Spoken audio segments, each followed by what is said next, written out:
Bismillahirrahmanirrahim. Assalamualaikum warahmatullahi wabarakatuh. Hadirin pemirsa Cahaya Ramadan yang dimuliakan Allah Subhanahu wa taala. Di zaman sekarang ini, lisan bukan hanya sekedar yang terucap, tetapi juga yang tertulis. Status, komentar, caption, bahkan pesan singkat, semua akan menjadi jejak digital yang sulit dihapus. Ramadan mengajarkan kita untuk selalu menjaga lisan, termasuk lisan digital.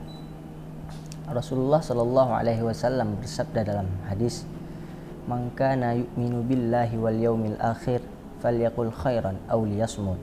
Yang artinya, barang siapa yang beriman kepada Allah dan hari akhir, hendaklah ia berkata baik atau diam. Hadirin pemirsa Cahaya Ramadan yang dimuliakan Allah Subhanahu wa taala, jika kita tidak mampu menulis sesuatu yang baik, maka lebih baik kepada kita untuk tidak menulis sama sekali. Dan jika kita tidak mampu untuk berkata dengan sopan dan santun, maka lebih baik pada kita untuk diam. Karena Ramadan merupakan latihan bagi kita semua untuk mengontrol diri. Jangan sampai pahala puasa kita berkurang hanya karena satu komentar kasar atau satu unggahan yang dapat menyakiti hati orang lain. Karena mungkin hal yang kita anggap sepele sangat berarti di hadapan Allah Subhanahu wa taala. Sekian dari saya.